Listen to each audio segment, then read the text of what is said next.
For many witches, the full moon is a time of heightened energy that affects both our magical and our mundane lives.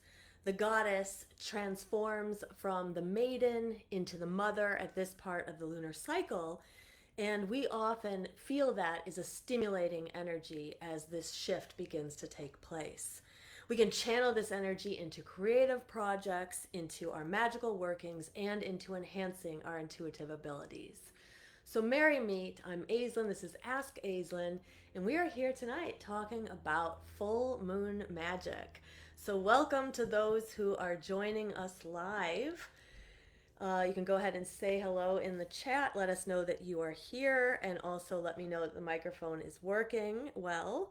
If you are with us live, you can leave questions and comments. There will be a Q&A at the end. And even if you're not with us live, you can still leave your questions and your comments. And I go back through the feed later and I answer anything that we missed during the live.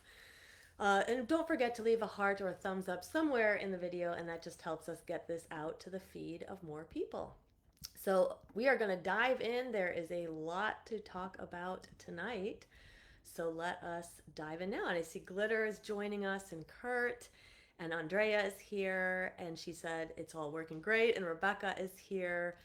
Okay, sounds good. We are on we have something different today that I should be helping with the microphone and the feed and everything. So I'll see when we watch the replay back. But let's dive in. So, and we're going to start talking about the current cycle, which will be relevant to those of us who are live and those who will be watching this, within the next week or so. Those of you who are watching this later, though, you'll still gain a lot of information from the rest of the video. We're going to talk about different ways that you can work with the energy of the full moon, and we'll just talk more about channeling that energy. But let's start with this current full moon. So this current full moon is in Leo, and we're actually very close to the peak of the moon. We are about 12 hours away from its actual peak.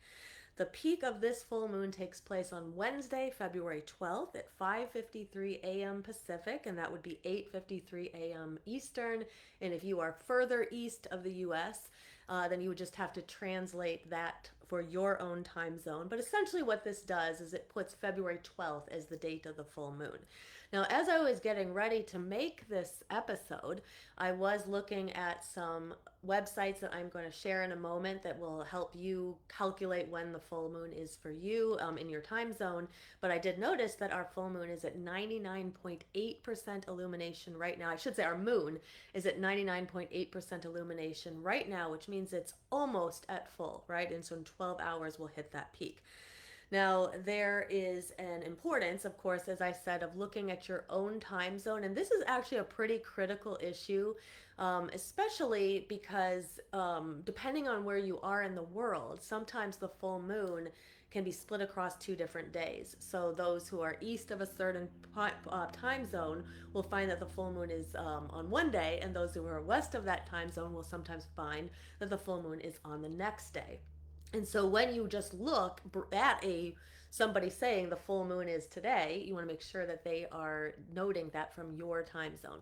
So what I'm going to do right now is I'm going to drop a link in the chat that I pulled up for you guys. And this link, let me see, where is it? This link will show you the full moons for 2025, but it's actually set to my time zone.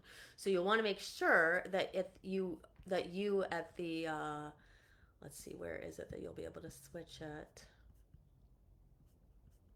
Let me put it. I'll put it in the chat for you, and then you'll be able to switch this to your own time zone. Okay, so let's put that in here. So what I like about this link, and I've shared this one before, I really like this link because you can get a bird's eye view of all of the full, the new, and the first and third quarter moons across the year. Now you can change that to your own zip code. You can also change that to a different year. So if you wanted to go back and you want to look at 2024, you can change it to 2024. You can see all of the moons, the major parts of the moon cycles for the previous year. You can change it to 2026, and you can see next year if you want, if you're doing some planning. I'm just saying a few hi to a few more people. I see Susan is here, and Cindy, and Bernadette. And Rebecca said she's having trouble connecting, but she's here and she can hear me. And Tabitha's here. Hi, everybody. Okay, so you have that link there. Now, that link will give you that bird's eye view. Now, if you want to look a little bit more deeply at the sign of the moon, I'm going to give you another link in just a second. But let's talk, before we get there, let's just talk about, what happens during the full moon. So there tends to be this upswing of energy as we approach the full moon. And some of you may be feeling it already, those of you who are live, because like I said, we're only 12 hours away from the peak. Now, as the energy upswings, you will continue to feel it even after the peak hits. You will continue to feel that upswing of energy. Sometimes people will feel it 2 or 3 days after the peak occurs. So this is where this idea comes from, that you don't necessarily have to do your full moon workings right at the peak or right on the day that's on the calendar for a full moon. You can do it 2 to 3 days in advance or 2 to 3 days afterwards. I tend to find that the further that you get away from the peak, the less the energy is going to be at that highest potential. But nevertheless, sometimes it's not possible to do your ritual or your workings right at the peak, and you do have time and space on either side. Now, this particular full moon is in the sign of Leo. And I will drop a link in the chat so that you can figure out, for the future full moons, you'll be able to look up the signs. But this particular one is in Leo. Now, because of Leo's energy, that fiery energy of Leo, and you kind of think about that sign, Leo, it's about being out in the open. It's about having eyes on you. It's a very fiery energy, right? That stimulates courage and it tends to boost our self-confidence. So this is going to help boost the positivity and courage and self-confidence that you might be feeling or not feeling, but it will help you help boost that in some way. So for this reason, this particular full moon is especially good for spells that have to do with strength or will. So if you have something that you've been trying to do for a while, but you just can't seem to get the willpower behind it or the motivation to actually push it forward, this would be a really good full moon for you to do a working or at least send energy out into the universe to sort of amplify that intention that you have. If you are looking to build your self-confidence and your self-belief, which most of us are, right? This is also a very good full moon for boosting that because of the connection to Leo. This is a good time to work through your self-doubt if that is something that plagues you. This is also a great time for solar plexus work. Again, because of that connection to Leo. So working with the element of fire at this particular full moon would be very good. Maybe calling in some deities that are fire deities. So a lot of times we think about working with lunar deities at the full moon, but we can also take into account what sign it's in, and that will help aid us in choosing different deities perhaps. You can do something that's out of your comfort zone. If you always do something one way, try to do something different. Shift it up for this full moon. Break out of your routine, out of your comfort zone. This is also going to be a good time for exercise and movement. Because number one, the full moon tends to have sort of an amplified energy anyway. And number two, we're in Leo. So very good time for energizing breath work, like breath of fire or cannon breath. So remember, like I said, the energy, you're going to feel that sort of energy on both sides of it. Last night I had a lot of trouble sleeping, and at first I was like kind of mad at myself, like why am I not able to sleep? And I realized, oh yeah, the full moon, it's coming. And that often happens. It can be very activating for people. It can activate your mind more than usual, perhaps. Other things that is very interesting to note about a full moon is looking at the new moon that takes place 6 months before this full moon that also falls in the same sign. So in this case, because our full moon is in Leo, we would want to look backwards in time 6 months to the new moon in Leo to get an idea of some of the themes that were happening in our life. And those themes may actually be sort of manifesting right now or kind of hitting their peak power as we reach the corresponding full moon of that new moon. So I did the work for us. I looked back 6 months for us, and on August 4th of 2004, that's when we had the new moon in Leo. So really think back to that time. and think about what was going on in your life at that time. What themes were playing out in your life in early August of last year. And think about how those themes might be coming to fruition right now, or perhaps might be returning, resurfacing. But there's always such a great value in sort of looking back at that new moon before the 6 months before the full moon that we're at right now. Now, let me go ahead. This is probably a good time for me to drop this into the chat right now. So this is the moon phase calculator, and I think I've got it pulled up for February of this year. Yes. Okay. So again, this one is going to be in my time zone, so you will have to put your own zip code in or your own city in. That's a big link that's going in there. My God. But it is the right link. Let's see what happens. So for those of you who are watching back in YouTube later, these links I'm sharing, they're just going to be in the comments below the video. But you can go ahead and check that out. And this is where I'm getting the information about the sign that the moon is in right now. You'll also be able to see, this is a much more in-depth calendar, so you'll be able to see the other phases of this particular cycle. And then you can also use that to look backwards 6 months if you wanted to check when the previous new moon was in that same sign. Now, for workings that take a long time, so sometimes spells aren't meant to be instantaneous, and that's something that's really important for us to remember about spell work. Next week, we're going to be talking about the keys of spell work, so I will return to this topic. But it is good for us to talk about it right now. Not all spells are instantaneous, and that can lead people to feel discouraged in their spell work sometimes. And so if you are finding that your spell hasn't come to fruition, it doesn't necessarily mean that it hasn't or that it won't. Sometimes it can mean that it's just taking a bit of time. So I always tell people to really think about these 6 month cycles and how the energy sort of shifts from new to full and from one kind of side of the cycle to the other side of the cycle within those 6 months. So especially if you have a working that's going to take a long time, like workings that are about like changing biology, like for example we're like trying to heal like a really difficult illness, something like that, or let me think of other spells that might take a really long time, maybe like businesses, starting businesses or planning to go to college, like things that aren't like, we don't just do them on the spur of the moment, buying houses, things that are really big like that sometimes do take extra time, and it can really serve us to kind of think in that 6 month cycle. So thinking about it on the flip side, starting a spell on a new moon in a certain sign and then planning sort of the working out for the next 6 months so that it comes to fruition 6 months later in the full moon of that same sign. So sometimes I can get a little confusing for people. So if it's confusing for you, just let me know in the chat, and I can explain it in different ways. But I find value at, especially for longer workings, at kind of looking at these 6 month cycles, and also telling students to not be too discouraged when spells don't immediately come to fruition, because it may take that 6 month time.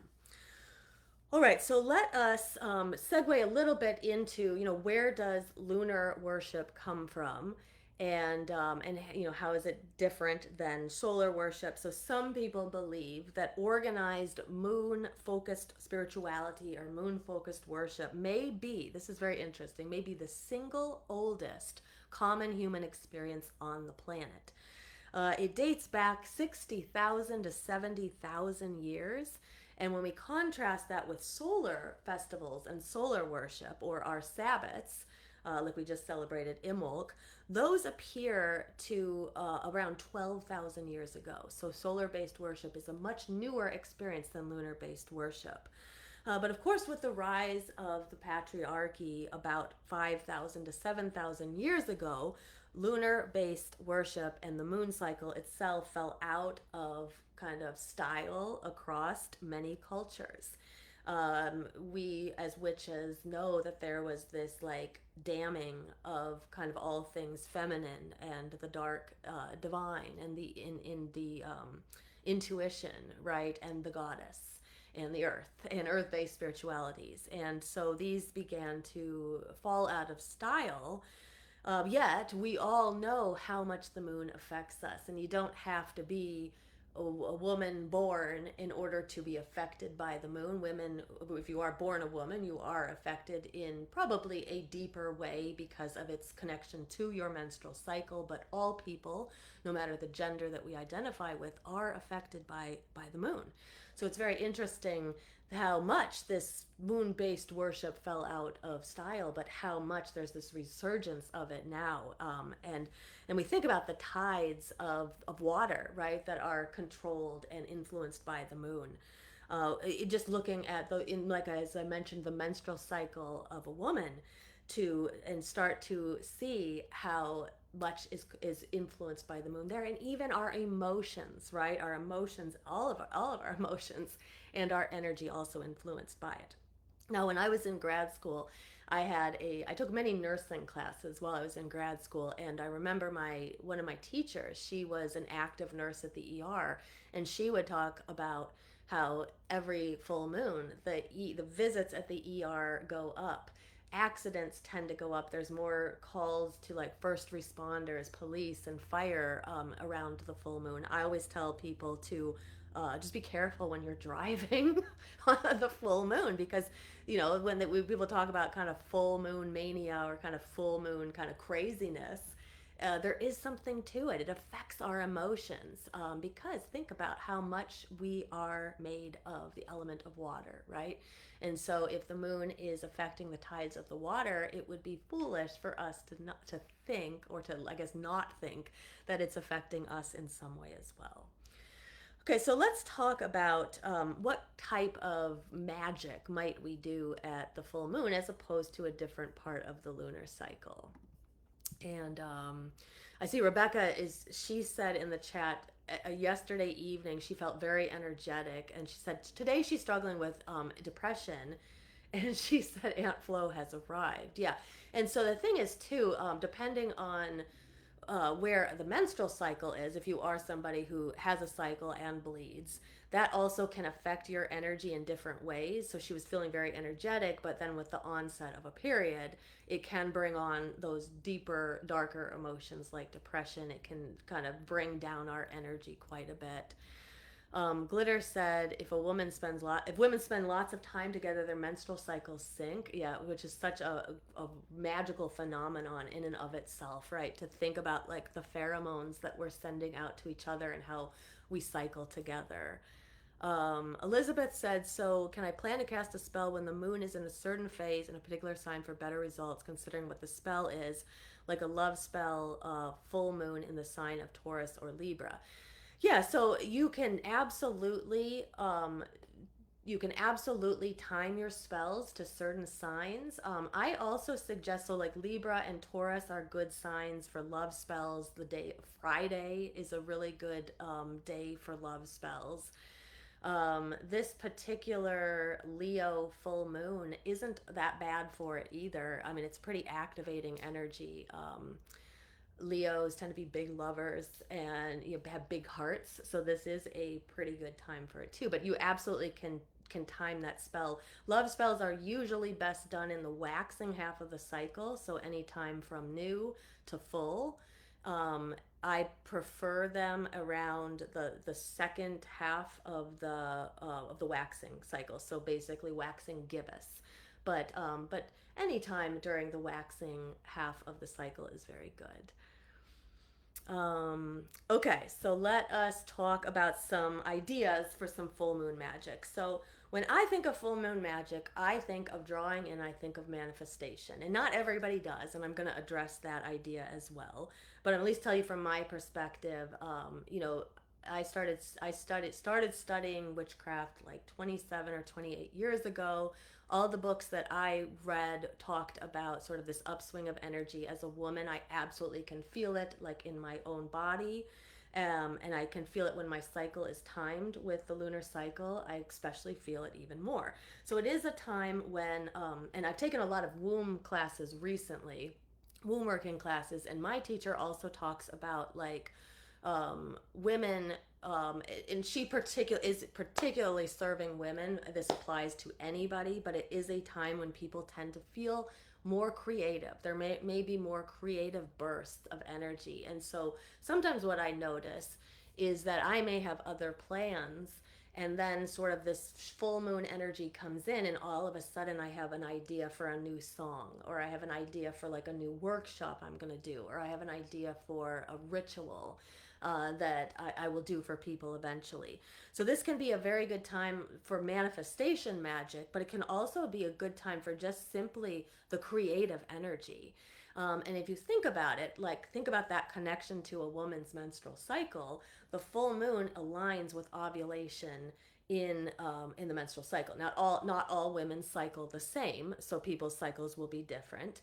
But in general, the full moon is sort of the peak of the cycle, as is ovulation, and that's the time of great creation. It's the time of creation, right? There's a creative burst as the egg is you ovulate and the egg is put forth into the uterus, right? And so if we think about that from the perspective of any of us wanting to create something, this is the energy of creation right now.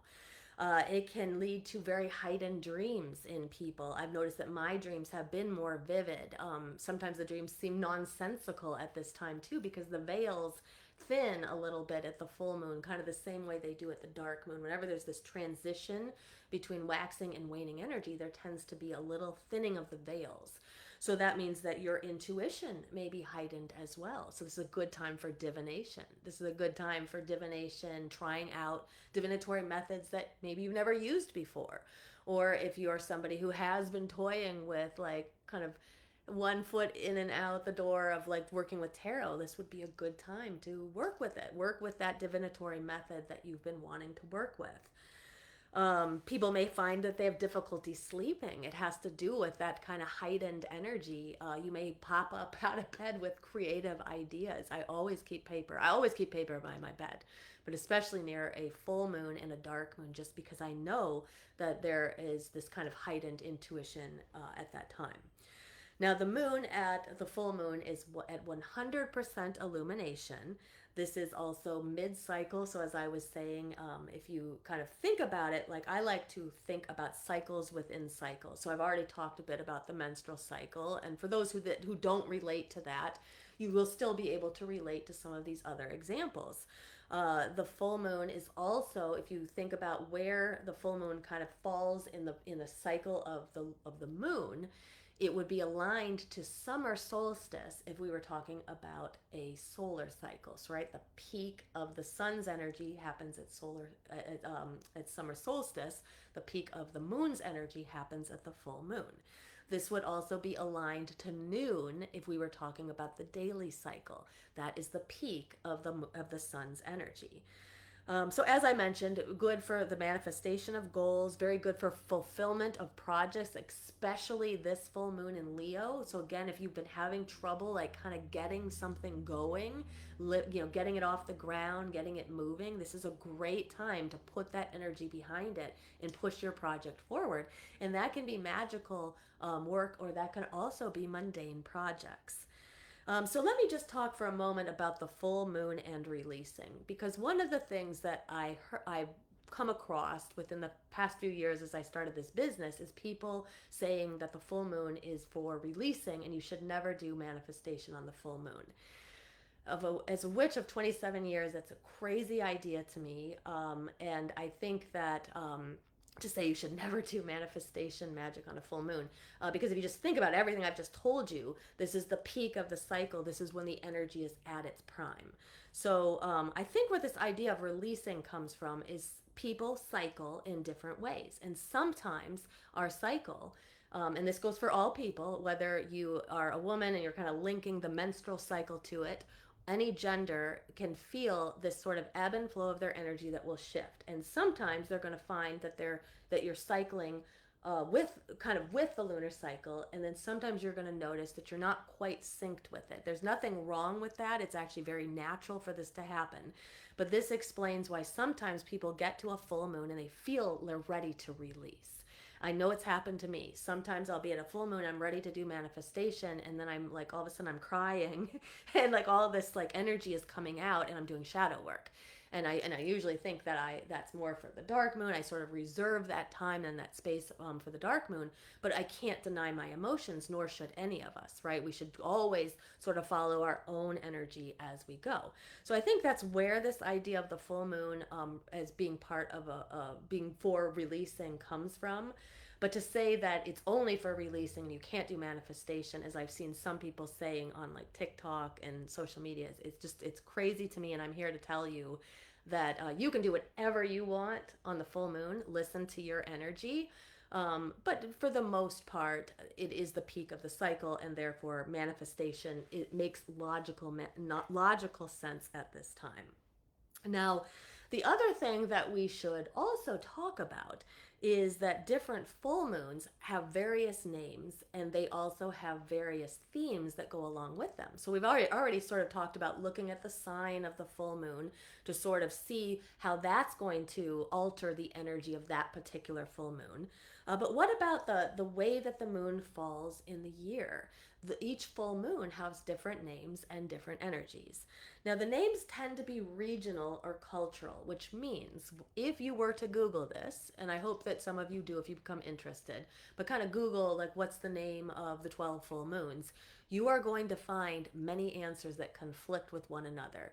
Now, there's no reason to get upset about that, or like you don't have to get too confused or think too hard about it. It just has to do with culture and the region where those names come from.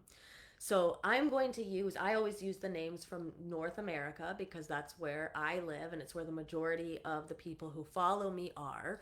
But you may find that different names suit you better. Now, the February full moon, which is the one we're at right now, is called the quickening moon on many calendars. Now, some calendars will call it storm moon, ice moon, snow moon, or hunger moon. Now, you can see that those names all very much feel North American. Because if you were in the southern hemisphere, or I shouldn't even say North American, I should say northern hemisphere. If you were in the southern hemisphere, those names mean they don't make any sense, right? Because they are in the southern hemisphere, it is not winter, it is summer. Okay, so if you are in the southern hemisphere, you will want to look up what the names are for your particular location. Now, if you kind of think about the name the quickening moon, what this has to do with is like the quickening of the energy within the earth, very much tied to like Imbolc energy, that idea of the seed being underneath the frozen ground and it's still there and it still has life, but maybe we can't see it yet. But there's this quickening of the earth that is underneath us as the energy is starting to speed up as it approaches spring. The energy grows, it starts to rise towards the surface, and then if you think of some of the other names like storm, ice, and snow, that makes a lot of sense too, because in the northern hemisphere, in many places, we are in winter in the northern hemisphere, and in many places there's going to be ice, snow, and storms right now. So this is a good time for internal work. A lot of times the full moon of a particular month will kind of align with the energy of that Sabbath that's closely connected to it. Winter full moons can also sometimes feel darker for people. So people may feel like more like turning inward and less like being out and having that more activated energy. So if you're feeling that way, this could be a good time for purification practices. Paired with this Leo energy, purification practices can look like activating breath work. Breath of fire is very good right now. Cannon breath, any movements, Kundalini energy work, stuff that's going to get you moving, get your energy moving. It would be very good and very purifying at this full moon. Also spells for health, spells for your mental health, spells for physical health, just spells for health in general are very good during the February full moon. And another theme of the February full moon is forgiveness. So it's a really good time to kind of let go and forgive hurts that we've been kind of carrying on to. And it doesn't mean that we are saying that people who have wronged us haven't done anything wrong. It's not what the forgiveness is that we're talking about. It's like a lot of times it's about forgiving ourselves so that we can move on, or kind of forgiving the instance of this thing so that we don't feel plagued and pulled down by that kind of energy, so that we can move forward into spring feeling more free and unfettered by that energy. This is also a good time for dedications and initiations at the February full moon, and which makes a lot of sense because it's very close in time to Imbolc, which is also a good time for dedications. So if you would like to learn more about the names and the themes of the full moons, I suggest you, other than the one that we just talked about here in February, I would suggest Googling it. Like I said, keep in mind that you will find conflicting information because there are different names for the moons. But I would use your best kind of what name feels best for you and go with that. I really like the quickening moon, and that's the one that I use. But other people might really like ice moon or storm moon or hunger moon. That would have come from the idea that many of our ancestors who lived in colder climates, this is a time of the year when there would be hunger, right? The food stocks were running low. But hunger moon can also be like, what burns in your belly? What are you hungry for? And using that kind of fiery energy to push that forward. What do you hunger for? And really making that an intention. Now, if you are also interested in learning more about the names of the full moons and the themes, we have a whole module, several modules in our Demystifying Witchcraft course that goes over lunar energy, and there is more that's going to be added in the future. And I'll talk a little bit more about that course at the end. Okay, so what can be done at a full moon? So many ideas, and there's not really right and wrong answers to this. And I see that Kurt put in the chat here, he put the names of some of the full moon, or all of the full moons, and this is one way of naming them. So just know that that is not the only way that they can be named. So there are other names, but it's good to have them all kind of listed right there. All right.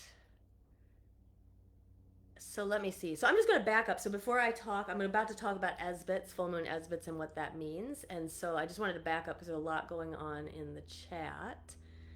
And I just wanted to see what's here. So Glitter said, if I need something added or started, I do my workings at the waxing of the moon. And then she said, if there's something that needs to stop or separate, etc., I do those at the waning moon. Yeah, that's usually how I do it as well. But like I said, other people, are going to have different opinions about it. But usually during the waning period, that's where I let go to separate, release things, not necessarily at the full moon. Okay, Elizabeth says she hasn't had a cycle in 15 years due to anorexia, so how would I relate? Okay, so the best way that a person can relate to the energy who doesn't have a cycle, it's just the same way that a person who never had a cycle can relate, or people who no longer have cycles, is I would pay attention to your energy and to I would keep a moon journal for about 3 cycles. And what you do is almost if you can do it every day, that's the best. But if you can't do it every day, at least most of the days of the cycle, you just have to take like about a minute to do this. And you write down the part of the cycle that you're in. So you can use one of the lunar calendars, and you'll write down like waxing gibbous. And then you just write down a few words to describe how you're feeling physically, how you're feeling emotionally, how you're feeling energetically, and how you're feeling mentally. And then you're going to track that over several months. And what you'll start to see is there is going to be a pattern of the way that your energy is cycling. And so for people who don't, and this goes for people who have an active menstrual cycle, you may not cycle linked up with the full moon. And so you can do this exercise too to kind of see where you're cycling energetically. And sometimes people will see that they have the amplified energy like at a dark moon. That's very helpful information for them to know why they're feeling that way, and that also kind of helps prepare them. Okay, like when dark moons come, I tend to have more amplified energy, or perhaps it's the first quarter moon when you're having the most energy. But it helps you sort of see where that cycle is. As far as spell work goes, you can continue to just use the natural lunar cycle to time your spells. But if you're interested in how your own energy is playing out across the cycle, keeping the moon cycle journal for a few months is it can be really, really helpful. Okay. And then Chelsea said, I feel it comes from new age ideas, but I really don't know. She said, I've noticed it in the past few years too. Oh, the idea about that releasing. Yeah, I know. I've noticed it only in the past few years too. And it was kind of like strange to me. And then especially when people try to correct me and they're like, oh, you can't do manifestation on the full moon. I'm like, oh my God, really? Uh, so, okay. All right, I am going to I'm going to go back and let's talk about some other ideas for some full moon magic. Okay. So, what is an esbat? So, an esbat is a moon related ritual. So, and technically anything that you do where you are drawing in like lunar energy can be considered an esbat. Now, traditionally, people call the full moon ritual the esbat, and that is usually what that's at least like in all my training as I was training with my first coven, we celebrated all of the full moon esbats. Now, as I started working with the dark moon energy, I consider those esbats too because those rituals are connected to a part of the lunar cycle specifically. Now, at the heart of it all, an esbat is a moon related ritual. Like I said, typically full moon, but could be any part of the lunar phase. During a esbat, sometimes a priestess or a priest, or anybody for that matter, can draw down the moon. That is calling down the goddess or calling down just lunar energy into the body, down into them. Doreen Valiente's Charge of the Goddess is sometimes recited during an esbat, especially at the part of the drawing down the moon. The esbat is a good time for celebration, and it's a good time for other major parts or major rituals that a person might do. So, like a dedication or initiations are very good for the very good at the full moon. They're also very good at a new moon. But a full moon esbat might include something like that, or an elevation in a coven from one level to the next level. Or hand fastings might be done at a full moon esbat, or womanings when a woman has her first menstrual cycle, or wiccanings, which are similar, can be similar to like a baptism for a new baby who has been born to pagans, right? So any of those ideas are very good for a full moon, like any kind of those major rituals that you might do. But there's also many other ideas for full moon magic, like I mentioned, manifestation, so drawing in things, using that upswing of energy to draw in what you want. Healing work or energy work of any kind is very good at the full moon. This is a great time to use the amplified energy to kind of shake up stuck and stagnant energy. So if you have been feeling like there's kind of energetic blockages in a specific chakra or your entire chakra system or a part of the body, like sometimes people don't even connect it to the chakras, but they'll have like, just sort of this kind of cramp in the neck, or so they feel like they're carrying something, physically you might be carrying that pain underneath it. Energetically you're carrying stuck and stagnant energy in that part of your body. So this is a very good time to sort of shake up that energy, get stuck and stagnant energy moving, because you have the amplified energy of the full moon anyway. So if you are already feeling the upswing of energy, use it to move. Go out and take like a nice walk at the peak of the full moon, or do some yoga, or do some Kundalini energy work, do some breath work, just do some intuitive movement, which is very lunar based because you're kind of tapping into your own intuition and you're allowing your body to move the way it wants to. And sometimes, if you really get into it, like put some music on, close your eyes, allow yourself to like kind of get over yourself, like how you're going to look, and just sway to the music and move your body in the way that you need to. And I've found that I've been able to work like kinks out of my body that way, because I just sort of tap into like where my body wants to flow. Um, Other things that are very good for this part of the lunar cycle, the full moon, is divination, prophecy, anything like that, because you're kind of tapping into that heightened energy of the moon. Spells for creativity, like I already mentioned, passion, love, strength. Spells that need that kind of passionate energy, that amplified energy that we're going to feel at this time. Psychic development, so this is a good time for working with your third eye. This would be a great time to do some candle gazing, some dream work, especially if you're noticing that your dreams are kind of more vivid at this time. It means you're really kind of tapping into that energy. So you can do dream work where you set an intention about something that you want to know. Place that intention, write it on a piece of paper, place it under your bed. You can also like check out some certain stones that can be very good for when you're working with your dreams. I particularly love the stone prehnite, Prehnite. I always sleep with it under my pillow all the time, but especially I would sleep with it under the pillow at full moon.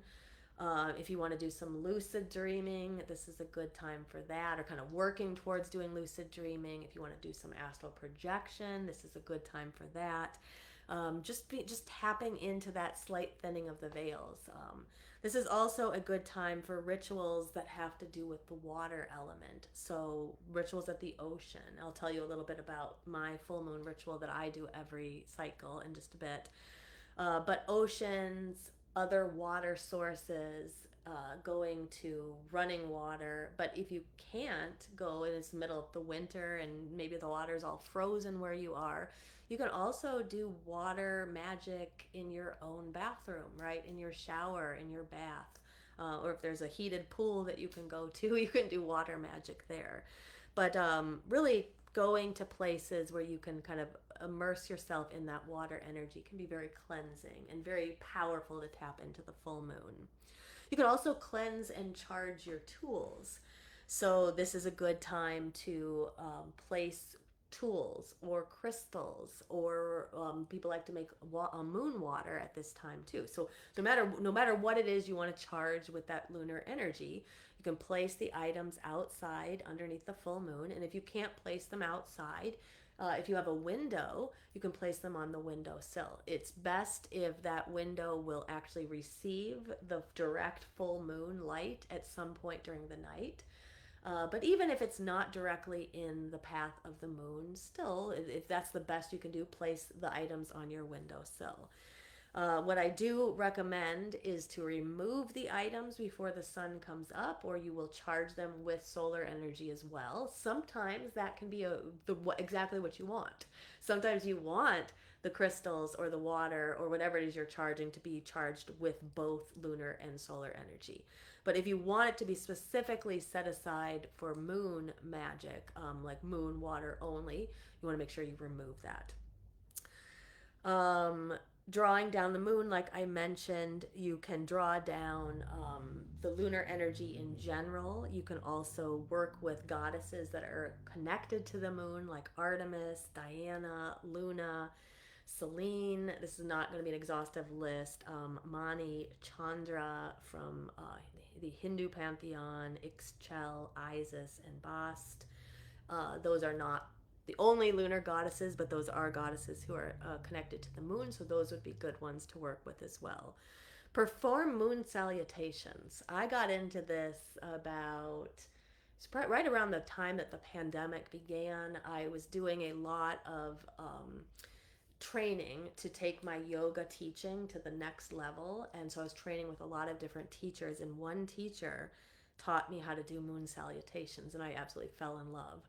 So if you are somebody who does yoga and does solar sun salutations, I recommend Googling moon salutations. There's multiple different variations of them, but they tend to have bigger movements. They tend to be kind of heart opening. There's a lot of heart opening. There's a lot of hip work in it. Beautiful practices, and just a beautiful way to kind of salute the moon.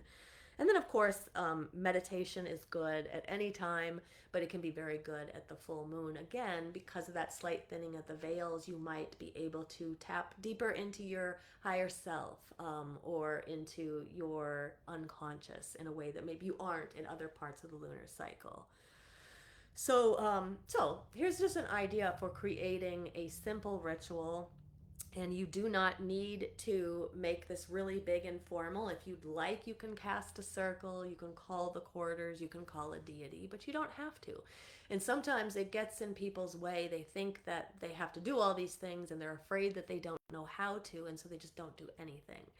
And so when it comes to like doing nothing or kind of skipping some of those bigger parts of the ritual, I would say skip them so that you're at least doing something. So this would be very simple spell and very simple kind of ceremony for the full moon is to get a candle of any kind. You can match the color to your intention. If you have a specific intention like love, I would pick red. If you have like health, you could pick green or brown. Clarity of thought might be yellow. You could do some research on colors and intentions if you're not sure. But pick the candle. You can carve into the side of it if it's not already poured into a glass container or something like that. You can carve your intention into the side, and pick an activity or two from the list that I mentioned earlier. So sometimes we think that rituals have to be a certain thing, like we have to do a spell and we have to get all these ingredients and we have to call the goddess and we have to cast a circle. But some of my favorite rituals are literally where I light a candle with an intention.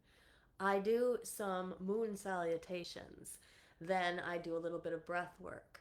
I meditate for a bit and then I pull some cards and maybe some candle gazing. So it doesn't have to be it doesn't have to be one way, I guess is what I'm saying.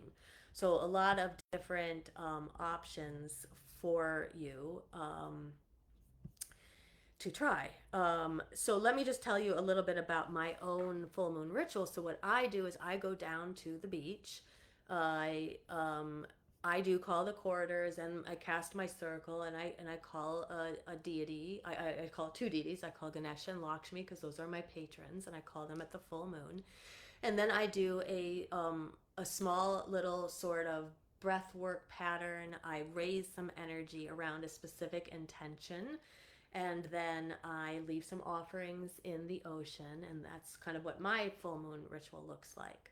So I'd love to hear from you guys if you are regularly kind of circle on the full moon or do practice on the full moon. It's always fun to hear what other people do because it gives us ideas, and especially for those of us who are newer, you're always looking for ideas. So those of you who do practices, go ahead and share those in the chat if you would like. And okay, and I just wanted to make sure that the microphone is still working. Hopefully it is, because there's like a notification that says that the internet speed had slowed down. Okay, so the final thing I wanted to talk about before we go into the Q&A is just what is a blue moon? That's a question I get asked about sometimes. So this is not a blue moon, but a blue moon is the second full moon in a calendar month. So this will happen when there is a full moon right at the very beginning of the month and then right at the very end of the month. And sometimes there's something that's important to think about too, is if you think back all the way to what I was talking about in the beginning, about how depending on what time zone you're in, the full moon can fall across 2 different days sometimes. I think this full moon, most people in the world all will celebrate it on the 12th. But there are times when some time zones will celebrate it on, let's say, the 12th, and some will celebrate it the next day on the 13th. So why I'm bringing this up is that sometimes it can be a blue moon for some time zones and not for others. And that's happened not too long ago in California. It was not the blue moon, but it was for a lot of other places. So it's just something to be aware of, that you really should check it with your own time zone. But when there is a second full moon in a calendar month, we consider that a blue moon. This is a time where the energy, many people think the energy is more amplified. A lot of people like to use blue moons for like extra working. So if you have a working that you really need an extra boost of energy behind, timing it for a blue moon can be very good. A lot of people call blue moons like wishing moons. So this is again like time to kind of bring forth our deepest wishes and desires. And it's really good for your biggest workings.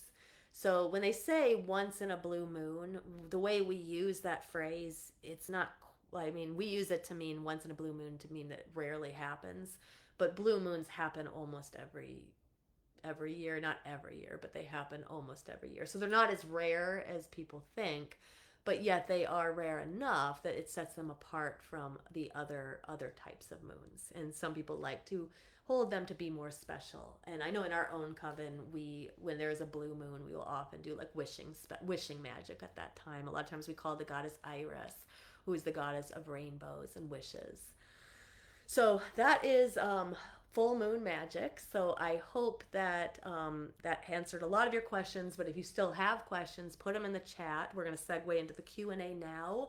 I don't really have much that people left for me, though there was an interesting question that Tom had left about using psilocybin for like depression. And so I had already answered the question for him, but for anybody else who is wondering about it, there is some pretty good research from Johns Hopkins University that came out that is suggesting that psilocybin can be effective when treating depression and PTSD. And it looks like it can have a similar mechanism to some antidepressant drugs or medications that people use. So if somebody is interested in attempting to use psilocybin to treat depression, though what I would recommend is that you do it with the aid and the guidance of a medical professional, and that can be a therapist or other people. So if you are interested in it, I would talk to a therapist, which is what I told Tom.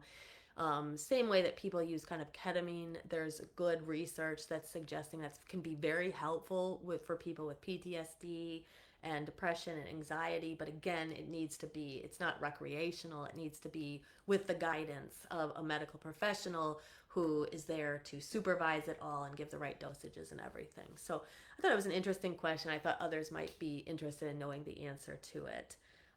So I wanted to bring that up. But let's see if anybody else has any other questions for the Q&A. So go ahead and drop those in the chat here. Rebecca said what? Yes. So psilocybin, yeah, like mushrooms. Yes. And so used in the correct dosages, that's why it needs to be with a professional. Using the correct dosages, there seems to be some good evidence that it's working for some people. So again, it's something that probably needs to be some more research around, but at least the beginning research looks pretty good. Okay, anybody have any questions that they would like to, Elizabeth said, is it magic mushrooms? I believe it's like the same kinds of things. I don't know a ton about it, and I know there would be different strains, so I don't know specifically what they would be using in therapy, but it comes from the same place. Jamie is asking about the goddess of rainbows and wishes. That's Iris, and she's from the Greek pantheon. She is a fast goddess. She's very much connected to springtime. I know that we're going to be working with her, at least in our in-person Ostara ritual. I don't know if we'll work with the same goddess as the online one, but we like to work with Iris, the goddess here. But yeah, she's from the Greek pantheon, and she's also her consort is Zephyrus, the west wind. So we recently learned that as well. Okay, so any questions? Put them in the chat. Let me see if I hope I'm not missing any. Elizabeth said she lives by Niagara Falls. She's always running if I really need it in the winter. That's actually would be a pretty cool place to go to for a water ritual. I love that. Okay. Glitter said she loves to um, do dream work and she just can't seem to do it. Yeah, so dream work can be complicated by many factors. Number one, if a person doesn't remember their dreams, it's especially complicated, right? And so, one of the things I suggest for people who don't seem to remember their dreams is to really look at how long they're sleeping and make sure that it's enough time. Because what I've found, I've spent a lot of time really prioritizing sleep within the past month. And I had gone through a period where I was, we all dream every night, but I was not remembering any of those dreams. And then as I started to shift my sleep patterns so that I was getting at least like 6.5 hours at a minimum, all of a sudden I'm remembering dreams every night. And sometimes it's just wisps, but my memory, my ability to remember and to hold on to them after I wake up is improving. So it's kind of the first thing I would tell people, especially if somebody is having trouble remembering dreams, is to think about, to really observe your pattern of sleep. And even if you're sleeping 7 hours, to observe it, because it may not be enough for you, and see how you're feeling. Like if you are somebody who uses a lot of caffeine, it can become habitual. But caffeine is also a sign that you may not be getting enough sleep. So so that would be like my first kind of mundane thing when it comes to dream work, is just making sure sleep is enough. Outside of that, other ideas that I have is working with stones and crystals, charging them. I like to charge mine outside in the full moon. I take them with me to the beach every full moon, and then those are the ones that go under my pillow for dream work. You can try some herbs like Damiana is good for dream work. Some of the more relaxing herbs. One it's really good for dream work is passion flower, and that one's a really good one for people who are kind of anxious and they have trouble sleeping. It's good because it's going to help you sleep, but it's also known to help people remember dreams. Rosemary is an herb of remembrance, so that's also a good one for dream work, especially for people who are having trouble remembering dreams. And then outside of that, if you are remembering dreams, then you're in a good spot. Then it's time to start to, I guess, decide what you want to do with them. So if you want to set intentions and receive answers, that is where you set the intention before bedtime. I like to write it on a piece of paper, put it under the pillow. You can repeat it as you're falling asleep. And then when you wake up, even if you don't have like a fully formed dream that's kind of coming to mind, I would write down anything, even if it's like an emotion or a song that's playing in your head, or just wisps of memories of the dream or words that come to mind. Write down everything you can. And the idea is, it's kind of like with meditation. Sometimes you don't get all the information right as you're waking up from the dream. Kind of like with meditation, sometimes you get information after the meditation's already over, later on, as you start to notice synchronicities and signs around you. And the same goes with dreams. So I really recommend that. And then we do have a workshop in Shadow Seekers about dream working for witches. So you can check that out. It's got a lot of other ideas of what to do for dream working. And I plan to do another module on dreams eventually in Shadow Seekers as well. Okay. Let's see. Tracy said she's been having sleepless nights, and she's learning that Hecate has been wanting to work with her. Where can she go to learn how to work with her? Okay, good question. So I would probably start with just learning, working with deity in general. And I can drop a video. I'll drop a video in the chat afterwards. I'll look it up where it is, because we have a episode on working with the goddess. There's one on working with goddess archetypes and on working with deities. So I'll drop that in, and you can kind of get ideas on working with goddesses in general. As far as working with a specific goddess, I would learn as much as you can about Hecate, start to read about her myths. I would reach out to other people who work with her, so you can even post in the group, like, does anybody have books that they can recommend? And people in the chat too, if you guys have resources that you can recommend to her if you work with Hecate, books that she can read. I'd learn about different offerings that you can leave, and then anytime that we want to work with a deity, I like to kind of set that intention. It's sort of like if you want to become friends with somebody, you kind of have that intention. I want to be friends with this person, and you start to reach out to them, and you want to, make plans with them.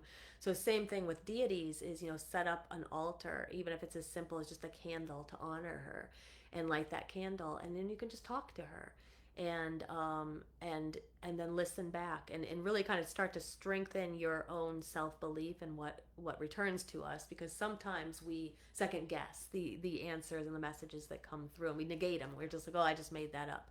But if you are going to start, if you really want to work with deities and work with like your higher self and work with your intuition, we need to strengthen that sort of self-belief within us and trust that the things that are coming through are really coming through from the other side. But we work with Hecate at Beltane and at Samhain. So Beltane's still several months off, but we will be working with her at Beltane. But that's what I would suggest. And our Samhain ritual is still up. Trying to know, I guess it's not up anymore in the membership portal, but hopefully other people can offer some resources to guide you and where to go to work with her.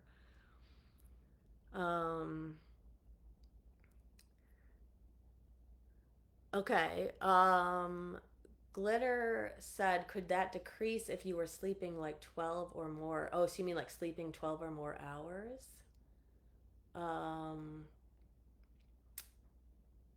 I'm not sure. You mean like remembering dreams? I'm not sure what you were asking with that. So go ahead and put that in the chat. Jamie she said, if someone can't remember their dreams, she recommends keeping a journal by the bed. Upon waking, write down the dreams in as much detail as possible. And even if you can't remember anything, write that down too. It's okay. It trains your brain to remember them rather than just dismissing them as unimportant. Yeah, exactly. That's why I always keep the paper there. And even if it's just like the emotion you felt when you woke up, write something down. And it does train the brain to eventually, like, we want to do something in this work, for many people, they have very good luck when they try this. They do actually start to remember the dreams after that.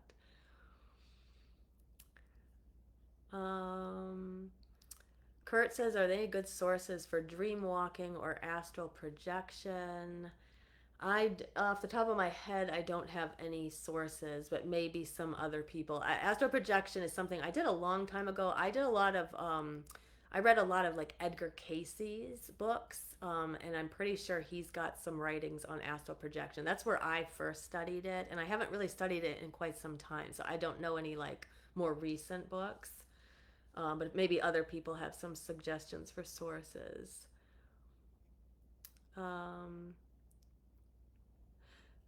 Okay.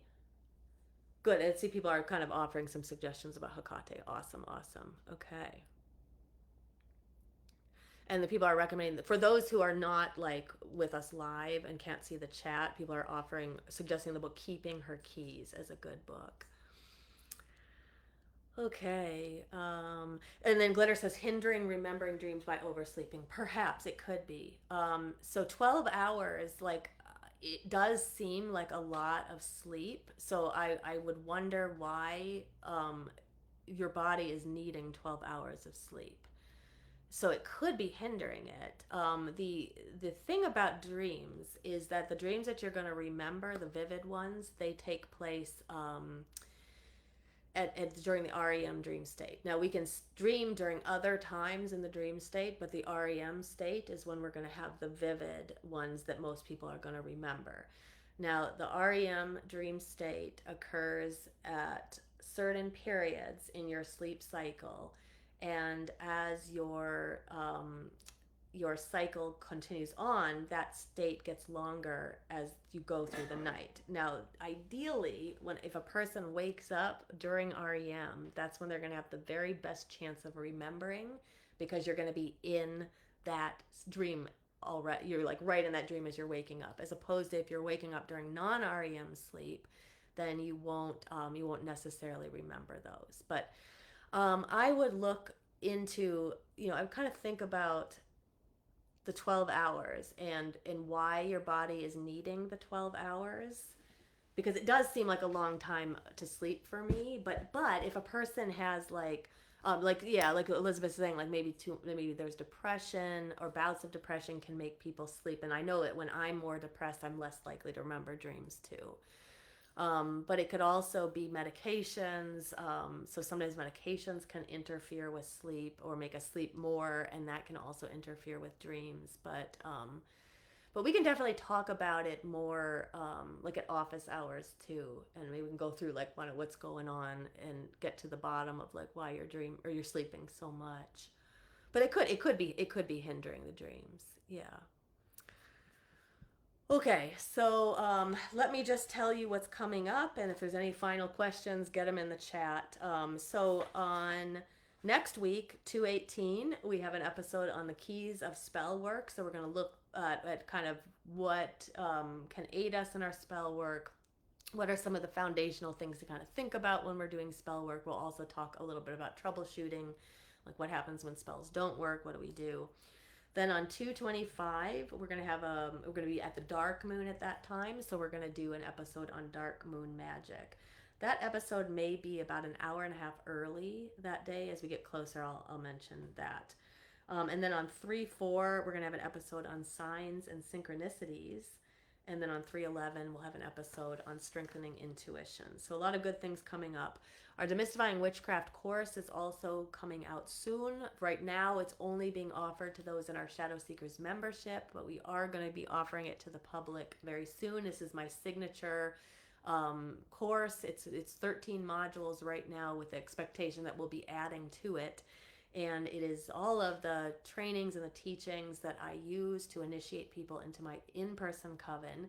And those who become students of Demystifying Witchcraft online have the opportunity and an invitation to join our online coven if they would like to when they complete the course. So it's a great course. It's at this point, about 25 hours worth of material. And like I mentioned, we're going to be adding more material to it as we go. And the beautiful part about the course is that when you buy it, you get access to everything in the future that will ever be added to it. So look for that. That should be coming out by the end of February, if not early March. And then our Shadow Seekers membership will be opening to take in some more people, probably in April or May.